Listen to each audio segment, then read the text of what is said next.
राधे राधे। मुंशी प्रेमचंद का आज हम कहानी दुस्साहस सुनेंगे। तो कहानी दुस्साहस। लखनऊ के नौबस्ते मोहल्ले में एक मुंशी मैकूलाल मुख्तार रहते थे। बड़े उदार, दयालु और सज्जन पुरुष थे। अपने पेशे में इतने कुशल थे कि ऐसा बिरला ही कोई मुकदमा होता था जिसमें वह किसी न किसी पक्ष की ओर से न रखे जाते हों। साधु संतों से भी उन्हें प्रेम था। उनके सत्संग से उन्होंने कुछ तत्वज्ञान और कुछ गांजे चरस का अभ्यास प्राप्त कर लिया था। रही शराब, यह उनकी कुल प्रथा थी। शराब के नशे में वह कानूनी मसौदे खूब लिखते थे। उनकी बुद्धि प्रज्वलित हो जाती थी। गांजे और चरस का प्रभाव उनके ज्ञान पर पड़ता था। दम लगाकर वह वैराग्य और ध्यान में तल्लीन हो जाते थे। मोहल्ले वालों पर उनका बड़ा रौब था, लेकिन यह उनकी कानूनी प्रतिभा का नहीं, उनकी उदार सज्जनता का फल था। मोहल्ले के एक्केवान, ग्वाले और कहार उनकी आज्ञाकारी थे। 100 काम छोड़कर उनकी खिदमत करते थे। उनकी मतजनित उदारता ने सबों को वशीभूत कर लिया था। वह नित्य कचहरी से आते ही अलगू कहार के सामने 2 रुपये फेंक देते थे। कुछ कहने सुनने की जरूरत ही न थी। अलगू इसका आशय समझता था। शाम को शराब की 1 बोतल और कुछ गांजा और चरस मुंशी जी के सामने आ जाता था। बस महफिल जम जाती थी। यार लोग आ पहुंचते थे। एक ओर मुवक्किलों की कतार बैठती, दूसरी ओर सहवासियों की। बैरागी की और ज्ञान की चर्चा होने लगती। बीच बीच में मुवक्किलों में से भी मुकदमे की 1-2 बातें कर लेते। 10 बजे रात को यह सभा विसर्जित होती थी। मुंशी जी अपने पेशे और ज्ञान चर्चा की सेवा और कोई दर्द सिर मोल न लेते थे। देश के किसी आंदोलन, किसी सभा, किसी सामाजिक सुधार से उनका कोई संबंध न था। इस विषय में वह सच्चे विरक्त थे। बंग भंग हुआ, नरम गरम दल बने, राजनीतिक सुधारों का आविर्भाव हुआ, स्वराज की आकांक्षा ने जन्म लिया, आत्मरक्षा की आवाजें देश में गूंजने लगी, किंतु मुंशी जी की अविरल शांति में जरा भी विघ्न न पड़ा। अदालत और शराब के सिवाय वह संसार की सभी चीजों को माया समझते थे। सभी से उदासीन रहते थे। चिराग जल चुके थे। मुंशी मैकूलाल की सभा जम गई थी। उपासक गण जमा हो गए थे। अभी तक तो मदरा देवी प्रकट न हुई थी। अलगू बाजार से न लौटा था। सब बार बार उत्सुक नेत्रों से ताक रहे थे। एक आदमी बरामदे में प्रतीक्षा स्वरूप खड़ा था। 2-3 सज्जन टोह लेने के लिए सड़क पर खड़े थे, लेकिन अलगू आता नजर ना आता था। आज जीवन में पहला अवसर था कि मुंशी जी को इतना इंतजार खींचना पड़ा। उनकी प्रतीक्षाजनक उद्विग्नता ने गहरी समाधि का रूप धारण कर लिया था।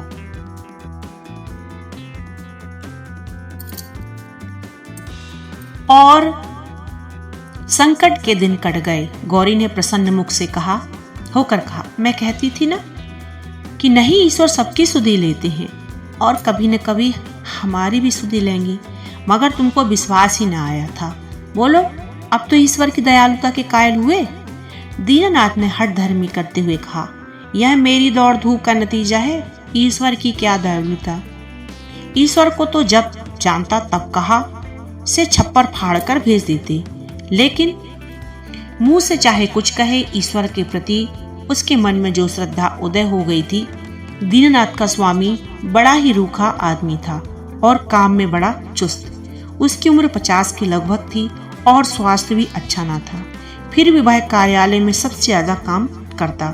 मजाल न थी कि कोई आदमी 1 मिनट की भी देर करे या 1 मिनट भी समय के पहले चला जाए। बीच में 15 मिनट की छुट्टी मिलती। उसमें जिसका जो चाहे पान खा ले या सिगरेट पी ले या जलपान कर ले, इसके अलावा 1 मिनट का अवकाश न मिलता था। वेतन पहली तारीख को मिल जाता था। उत्सवों में भी दफ्तर बंद रहता था और नियत समय के बाद कभी काम न लिया जाता था। सभी कर्मचारियों को बोनस मिलता था और प्रोविडेंट फंड की भी सुविधा थी। फिर भी कोई आदमी खुश न था। काम या समय की पाबंदी को किसी की शिकायत न थी। शिकायत थी केवल स्वामी के सुस्त व्यवहार की। कितना हो जी लगाकर काम करो, कितना ही प्राण दे दो, पर उसके बाद धन्यवाद का एक शब्द भी ना मिलता था। कर्मचारियों में और कोई संतुष्ट हो या न हो, दीननाथ को स्वामी से कोई शिकायत न थी। वह घुड़कियां और फटकार पाकर भी शायद उतने ही परिश्रम से काम करता था। साल भर में उसने कर्ज चुका दिए और कुछ संचय भी कर लिया।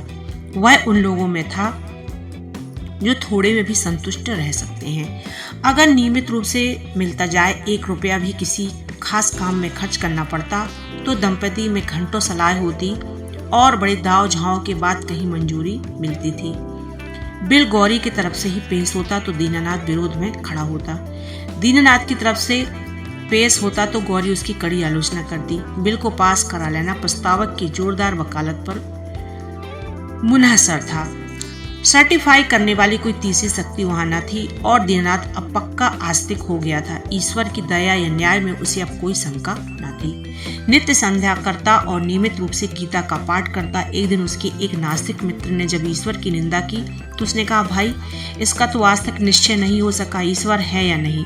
दोनों पक्षों के पास इस बात की सी दलीलें मौजूद हैं, लेकिन मेरे विचार में नास्तिक रहने से आस्तिक रहना कहीं अच्छा है। अगर ईश्वर की सत्ता है तब तो नास्तिकों को नरक के सिवा कहीं ठिकाना नहीं। आस्तिक के दोनों हाथों में लड्डू है। ईश्वर है तो पूछना ही क्या है, नहीं तो तब भी क्या बिगड़ता है। 2-4 मिनट का समय ही जाता। नास्तिक मित्र इस दोरुखी बात पर मुंह बिचकाकर चल दिए। एक दिन जब दीनानाथ शाम को दफ्तर से चलने लगा तो स्वामी ने उसे अपने कमरे में बुला भेजा और बड़ी खातिर से उसे कुर्सी पर बैठाकर बोला, तुम्हें यहाँ काम करते कितने दिन हुए? साल भर तो हुआ होगा ना? दीनानाथ ने नम्रता से कहा, जी हाँ, 13वां महीना चल रहा है। आराम से बैठो। इस वक्त घर जाकर जलपान करते हो? जी नहीं, मैं जलपान का आदी नहीं। पान वान तो खाते ही हो कि जवान आदमी होकर अभी से इतना संयम। यह कर उसने घंटी बजाई और अर्दली से पान और कुछ मिठाइयाँ लाने को कहा।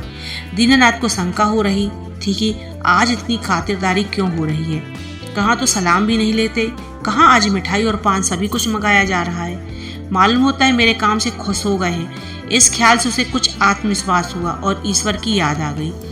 अवश्य परमात्मा सर्वदर्शी और न्यायकारी है, मुझे नहीं तो मुझे कौन पूछता। अर्दली मिठाई और पान लाया। दीनानाथ आग्रह से विवश होकर मिठाई खाने लगा। स्वामी ने मुस्कुराते हुए कहा, तुमने मुझे बहुत रूखा पाया होगा। बात यह है कि हमारे यहाँ अभी तक लोगों को अपनी जिम्मेदारी का इतना कम ज्ञान है। अफसर जरा भी नर्म पड़ जाए तो उसकी शराफत का अनुचित लाभ उठाने लगते हैं और काम खराब होने लगता है। कुछ ऐसे भाग्यशाली हैं जो नौकरी से हेल मेल भी रखते हैं, उनसे हंसते बोलते भी हैं, फिर भी नौकर नहीं बिगड़ते, बल्कि और भी दिल लगाकर काम करते हैं। मुझ में वह कला नहीं है, इसलिए मैं अपने आदमियों से कुछ अलग अलग रहना ही अच्छा समझता हूँ और अब तक मुझे इस नीति से कोई हानि भी नहीं हुई। लेकिन मैं आदमियों का रंग ढंग देखता रहता हूँ और सबको परखता रहता हूँ। मैंने तुम्हारे विषय में जो मत स्थिर किया है वह यह है कि तुम वफादार हो और मैं तुम्हारे ऊपर विश्वास कर सकता हूँ। इसलिए मैं तुम्हें ज़्यादा जिम्मेदारी का काम देना चाहता हूँ।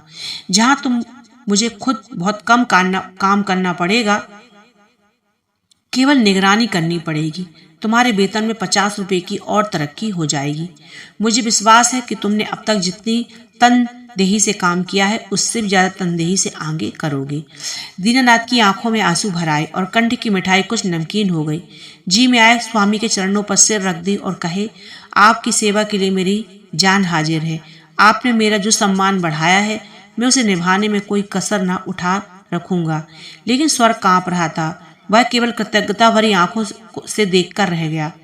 सेठ जी ने एक मोटा सा लेजर निकालते हुए कहा, मैं ऐसे काम में मैं तुम्हारी मदद चाहता हूँ जिस पर इस कार्यालय का सारा भविष्य टिका हुआ है।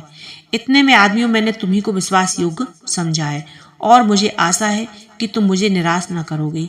यह पिछले साल का लेजर है। इसमें कुछ ऐसी रकमें दर्ज हो गई हैं जिसके अनुसार कंपनी को कई हजार लाभ होता है, लेकिन तुम जानते हो कि हम कई महीनों से घाटे पर काम कर रहे हैं। जिस क्लर्क ने यह लेजर लिखा था उसकी लिखावट तुम्हारी लिखावट से बिल्कुल मिलती है।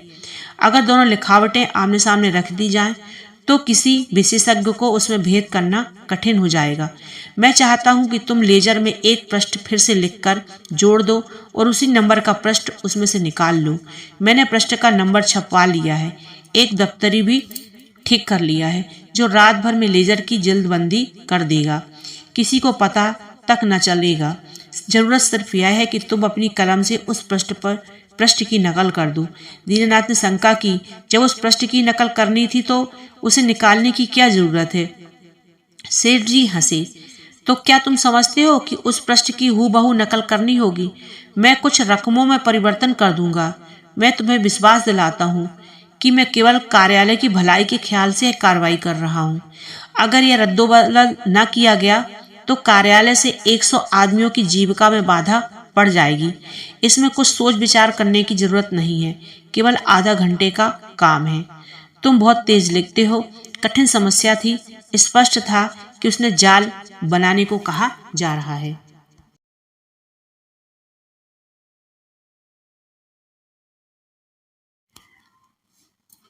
उसके पास इस रहस्य को पता लगाने के लिए कोई साधन न था। सेठ जी जो कुछ कह रहे हैं वह स्वार्थवश होकर या कार्यालय की रक्षा के लिए, लेकिन किसी दशा में भी यह जाल, घोर जाल।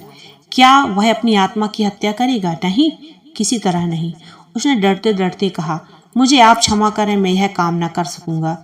सेठ जी ने उसे अपचलित मुस्कान के साथ पूछा, क्यों? इसलिए कि यह सरासर जाल है। जाल किसे कहते हैं? किसी हिसाब में उलटफेर करना जाल है। लेकिन उस उलटफेर से 100 आदमियों की जीविका बनी रहे तो इस दशा में भी वह जाल है। कंपनी की असली हालत कुछ और है, कागजी हालत कुछ और। अगर यह तब्दीली न की गई तो तुरंत कई हजार रुपए नफे के देने पड़ जाएंगे और नतीजा यह होगा कि कंपनी का दिवाला हो जाएगा और सारे आदमियों को घर बैठना पड़ेगा। मैं नहीं चाहता कि थोड़े से मालदार हिस्सेदारों के लिए इतने गरीबों का खून किया जाए। परोपकार के लिए कुछ जाल भी करना पड़े तो वह आत्मा की हत्या नहीं है। दीनानाथ को कोई जवाब न सूझा। अगर सेठ जी का कहना सच है तो इस जाल से 100 आदमियों की रोजी बनी रहे तो वास्तव में यह जाल नहीं, कठोर कर्तव्य है। अगर आत्मा की हत्या होती भी है तो 100 आदमियों की रक्षा के लिए उसकी परवाह न करनी चाहिए। लेकिन नैतिक समाधान हो जाने पर अपनी रक्षा का विचार आया। बोला, लेकिन कहीं मामला खुल गया तो मैं मिट जाऊंगा। 14 साल के लिए काले पानी भेज दिया जाऊंगा। सेठ ने जोर से कहा मारा, अगर मामला खुल गया तो भी तुम न फंसोगे, मैं फंसूंगा। तुम साफ इनकार कर सकते हो। लिखावट तो पकड़ी जाएगी। पता ही कैसे चलेगा कि कौन पृष्ठ बदला गया? लिखावट तो एक सी है। दीनानाथ परास्त हो गया। उस वक्त उस पृष्ठ की नकल करने लगा। फिर भी दीनानाथ के मन में चोर पैदा हुआ था। गौरी से इस विषय में वह एक शब्द भी न कह सका। 1 महीने बाद उसकी तरक्की हुई। 100 रुपए मिलने लगी। 200 बोनस के भी मिले। यह सब कुछ था। घर में खुशहाली के चिन्ह नजर आने लगी। लेकिन दीनानाथ का अपराधी मन एक बोझ से दबा रहता था। जिन दलीलों से सेठ जी ने उसकी जुबान बंद कर दी, उन दलीलों से गौरी को संतुष्ट कर सकने का उसे विश्वास न था। उसकी ईश्वर निष्ठा उसे सदैव डराती रहती थी। इस अपराध का कोई भयंकर दंड अवश्य मिलेगा। किसी प्रायश्चित, किसी अनुष्ठान से उसे रोकना असंभव है। अभी ना मिले, साल 2 साल न मिले, 10-5 साल न मिले, पर जितनी देर में मिलेगा उतना ही भयंकर होगा। मूलधन ब्याज के साथ बढ़ता जाएगा। वह अक्सर पछताता, मैं क्यों सेठ जी के प्रलोभन में आ गया। कार्यालय टूटता या रहता मेरी बला से, आदमियों की रोजी जाती या रहती मेरी बला से।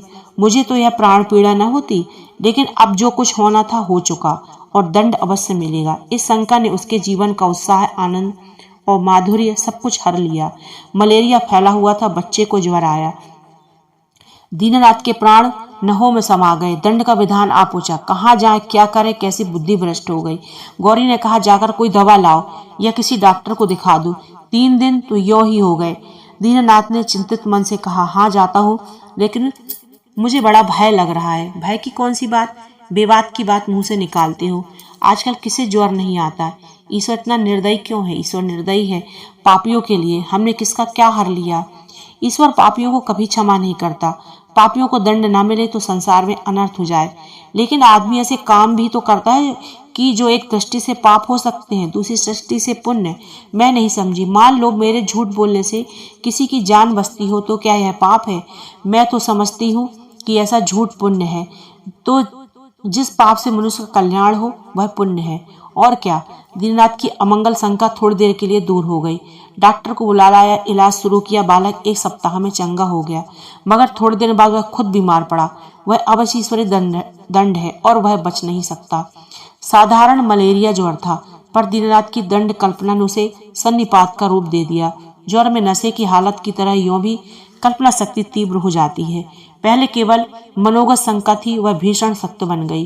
कल्पना ने यमदूत रच डाले, उसके भाले और गदाएं रच डाली, नरक का अग्निकुंड दहका दिया। डॉक्टर की एक घूंट दवा 1000 मन की गदा और आवाज और आग के उबलते हुए समुद्र के दाह पर क्या असर करती है। दीननाथ मिथ्यावादी न था, पुराणों की रहस्यमय कल्पनाओं ने उसे विश्वास न था, नहीं तो वह बुद्धिवादी था और ईश्वर में तभी उसे विश्वास आया। तब उसकी तर्क बुद्धि कायल हो गई। लेकिन ईश्वर के साथ उसकी दया भी आई, उसका दंड भी आया। दया ने उसे रोजे दी, मान दिया। ईश्वर की दया न होती तो वह शायद भूखों मर जाता, लेकिन भूखों मरना अग्निकुंड में ढकेल दिए जाने से कहीं सरल था, खेल था। दंड भावना जन्म जन्मांतरों के संस्कार से ऐसी बदमूल हो गई थी मानो उसकी बुद्धि का और उसकी आत्मा का एक अंग हो गई हो। उसका तर्कवाद और बुद्धिवाद इन मनंतरों के जमे हुए संस्कार पर समुद्र की ऊंची लहरों का भांति आता था।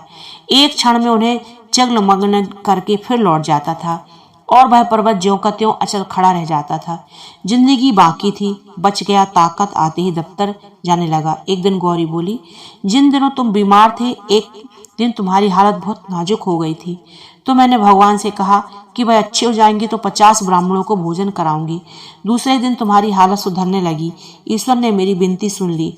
उसकी दया न हो जाती तो मुझे कहीं भीख मांगे भीख न मिलती। आज बाजार से सामान ले आओ तो मनौती पूरी कर दूं। 50 ब्राह्मण न्योते जाएंगे तो 100 अवश्य आएंगे। 50 कंगले भी समझ लो, मित्रों में 20-25 निकल ही आएंगे। 200 आदमियों का डोल है। मैं सामग्रियों की सूची लिख देती हूँ। दीननाथ ने माथा सिकोड़कर कहा, तुम समझती हो कि भगवान की दया से अच्छा हुआ?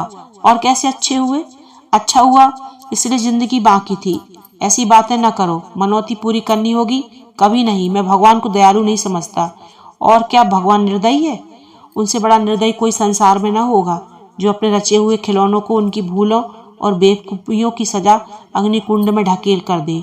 वह भगवान दयालु नहीं हो सकता।